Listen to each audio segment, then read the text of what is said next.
Hey guys, Ashlane here, coming at you today saying I'm back. Thank you so much, guys, for all the support you've given me. If you don't know, last week I lost my brother, and it's been a really challenging time for me. And just thank you so much for the support. This community has been fantastic. So I'm back. Let's get to what I have ready for us today. It's going to be the number 1 and 2 player in the entire world going head-to-head, battling for that number 1 spot. It just popped up on TV Royale. So one of the things that I really enjoy doing is watching the replay and then going ahead and copying the winning deck and trying it out in matchmaking myself. So let's go ahead without further ado and watch this this legendary arena battle on the top 2 players in the game. Unfortunately, I don't know either of their names because I do not speak these languages. I don't know if it's Japanese, Chinese, or etc. But either way, let's go ahead and see what they have in their deck. So the red player over here playing the Mortar in the Inferno Tower. Gee, I hope he doesn't win, even though he is the underdog, level 11 versus a level 12 here. So I like rooting for the underdog, but I don't want to have to play a Mortar deck.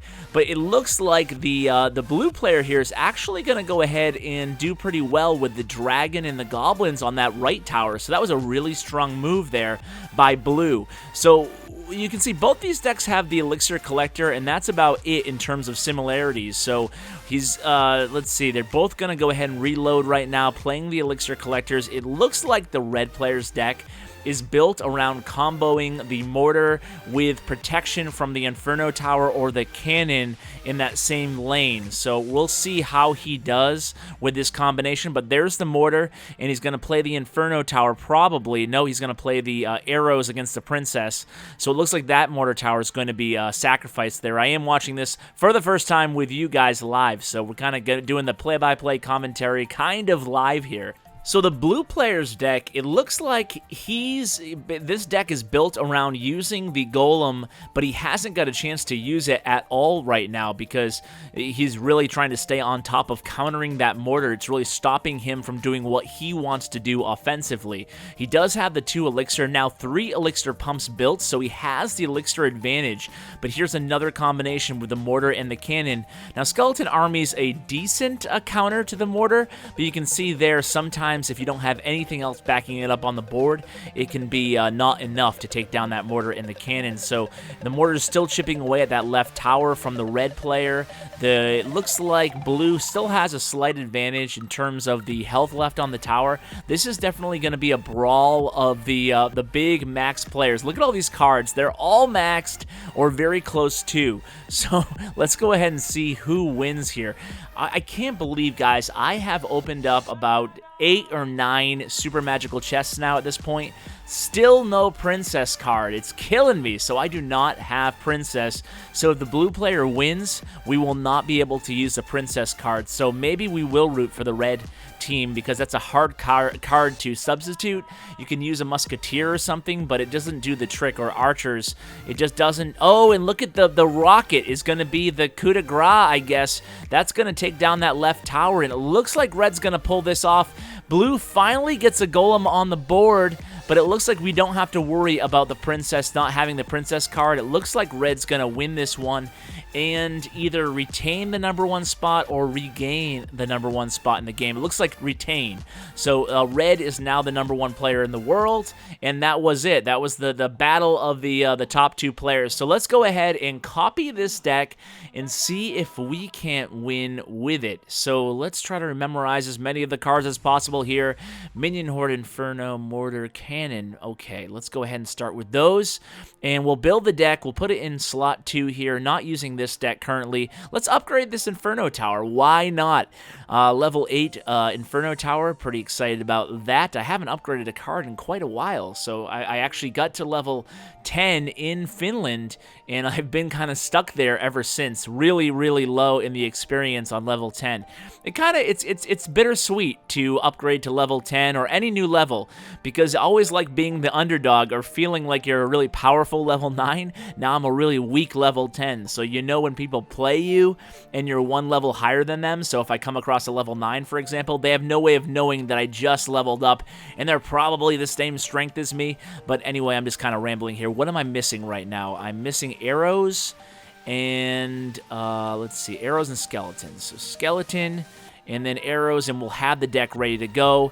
And let's see if we can win with this combination. It's a little cheesy using the mortar, and honestly, I haven't really used it with this account before. So it is leveled up though. So let's go ahead and see what we can do here. So let's start out with an elixir collector. I thought about going the same combination with the Tesla and the mortar as the player from the TV Royale did, but we're going to go ahead and be a little bit more patient maybe. We'll place the mortar in the Inferno Tower. Looks like the mortar is probably going to lock on to the troops in the right lane.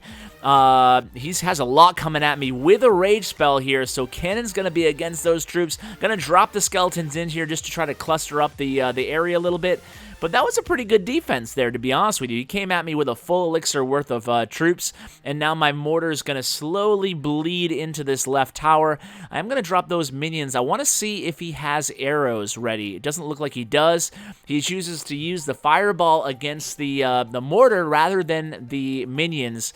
That might have cost him a few hundred hit points there as the mortar was almost dead. Not sure about that, maybe. Let's reload with the elixir collector here. And we'll let the tower take care of that musketeer. He is going to get a few hundred points off me there, but I'm going to go ahead and opt to build the collector instead, and then we'll try this combo again here. So let's use the skeletons real quick to distract that Dark Knight, and then we'll let the mortar chip away some more at that left tower. So it's all about really comboing the mortar with the either the cannon or the Inferno Tower. This is definitely a pretty good start. And we're going to drop the minion horde over here on the right. Make him use the fireball, or he doesn't have arrows, so we'll see what he does there. And he doesn't have much splash damage in his deck either. He has the Ice Wizard, and I think that's it. Well, he does have the Dark Knight, but that's not a huge splash damage, you know, in terms of DPS. Let's go ahead and play some defense here. I don't think this is going to be a 3-star deck, 3-crown deck, rather. So we're just going to go ahead and take our 1 crown and try to just maintain this lead here. It's coming at me pretty heavy here in the right-hand lane. Not sure if that Inferno Tower placement was the smartest on my part there, but I didn't really have the cards. That's the thing about this deck. I'm going to go ahead and build this cannon mortar combo and see if he has an answer for it. I'm just going to go ahead and keep piling up defenses here. The thing about the Inferno Tower, even though it's out of range, if he was to drop a golem, you know, in the right-hand lane, the golem would be distracted by that cannon and move over towards that rather than against my tower. So now he's playing the Dark Knight. Not a big deal here. I don't really necessarily need this mortar to do a ton of damage to that right tower. At this point, I'm trying to play defense by playing offense, just trying to keep him away from that crown tower, and we'll just do some work here against his tower in the meantime. Let's build another Inferno Tower, and we should be good to go. He's going to use a fireball against my crown tower, but it's not going to be enough damage, and it looks like we're going to pull off the win. So guys, thanks so much for watching. We're going to go ahead and end it there. This is my return to Clash Royale. I will be coming back with videos. Thanks so much for, again, the support, guys. You guys have all been absolutely tremendous. Very happy to be part of this community. Thanks so much for watching, and as always, take care, guys. We don't play for fame.